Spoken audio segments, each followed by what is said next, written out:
coverage of your home teams. Sports Extra starts now on Montana's news station.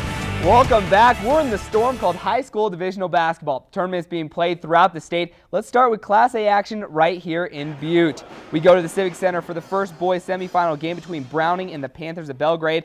The high-tempo energy was set early in this one. Same with the post play. Nice pass inside to Brendan Weatherwax. Nice turnaround touch there for two. Next possession, the Panthers get it done in the paint. Almost the same play by Mike Hatterley, and he converts for 2 points. More from Browning. Ryan Agar casually strolls up and knocks down the tray with a hand in his face, folks. That's not easy to do. But Belgrade answer back every time. This is Tyler Ward, spots up and drains the three ball. It wasn't meant to be, though, for Belgrade. Browning, undefeated for a reason. They take it 71-65. So Browning into the finals. Who would they play? The winner of this game between Butte Central and Havre will give us that answer. Havre working inside to Jeremiah Moog. He powers it up and in for 2 points.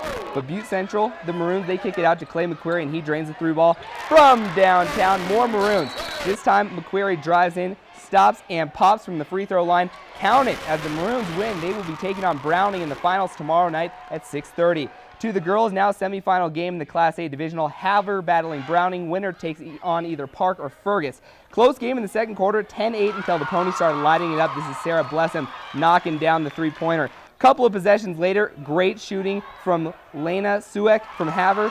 She hits the long two. Blue Ponies up 17-8, but Browning showing no quit. Good fast-paced basketball leads to Mackenzie Wellman for the layup, but it's not enough as the 10-1 record of the Lady Ponies advance to the division finals. So who would Havre's in. Who would they face? It's the winner of this game, Park and Fergus, moving to the championships. Lady Rangers getting it going early. Brianna Ackerman taking it to the middle of the hoop, dishes it and scores. More from Park. It's Sage and Dingy gets the rock and shoots it. All good. Eagles would get it going later. Lindsay Bayless drives, working it into the paint and puts it up and in. This game got started real late at the Civic Center. We never find out a final. It's still going right now. Let's jump over to Hamilton now for more semifinal play, this time between the state's best Dillon Beavers and Stevensville Yellow Jackets. To the third quarter, Dillon already at 15. Zach McRae hits the three. That means they go up by 18. Little math. Few minutes later, Steve I's Ryan Grove answers with a three of his own. Groves finished with 7 points on the game, but Dillon was firing on all cylinders. Spencer Jenny causes the loose ball, picks it up, is off to the races. He gets the basket and the foul. The Bees flat out dominate. They advance to the finals with a 61-32 victory. We stick in Hamilton for Anaconda taking on Frenchtown in semifinal action. To the first quarter, Anaconda working the offensive glass. Steve Antonstich with the putback. Copperheads up too early in this game. The two teams split in the regular season, so the Bronx had some swagger. Logan Mether, hoop, wait for it, and foul. There you see it. Tyler Hurley and Nate Lebstock went scoreless for Anaconda in the first quarter, but they would come alive. It took overtime, but the Copperheads get the win 50-47. To Class B action, Loyola going for their 51st win in a row against Deer Lodge. First quarter, Deer Lodge up 2. Mackenzie Grimstad hits the three to take the lead. Grimstad led all scores with 21 points. Minutes later, Catherine Brott with a high arching shot off the glass for three. Lady Wardens retake the lead. Maybe upset time?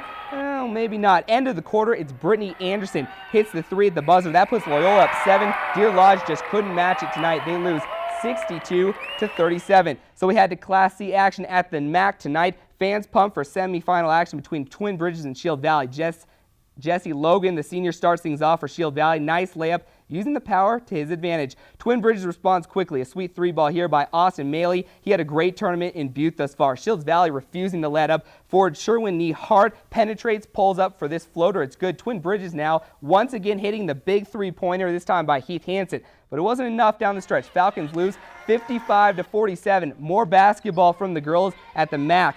It's the Lady Falcons starting things off with a quick pass, ending with Courtney Nichols' jump shot. More from Twin Bridges, more from Courtney Nichols. This time she banks this one in for the jumper. Drummond would get it going. Jessie Paskey gets her shot blocked, but then hustles, steals it back, hits the basket, and foul. But it's Twin Bridges' night as the Lady Falcons win easily 64-35.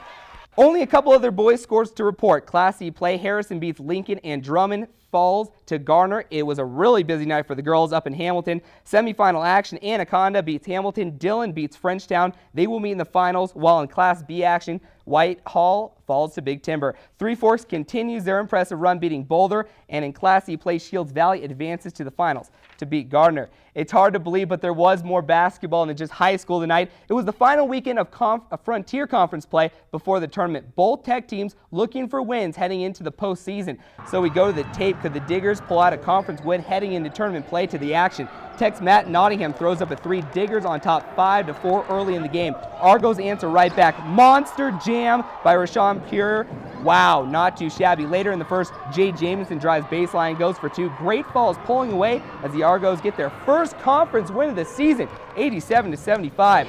The Lady Argos also seeking a conference number 1 for the girls early in the game. 5-1 Tech on top. Adria Thomas finds Stephanie Langford for three.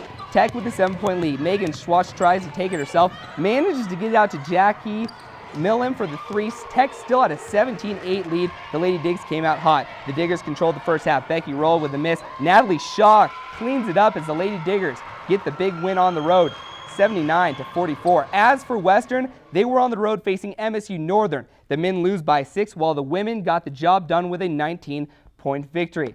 Whew, one last note for you. In CBA action, the Butte Daredevils edged out Pittsburgh 109-106 for the victory on the road. They play the Explosion again Sunday night. That's it for a busy night of sports. Have a great and safe weekend. We'll be back after the break.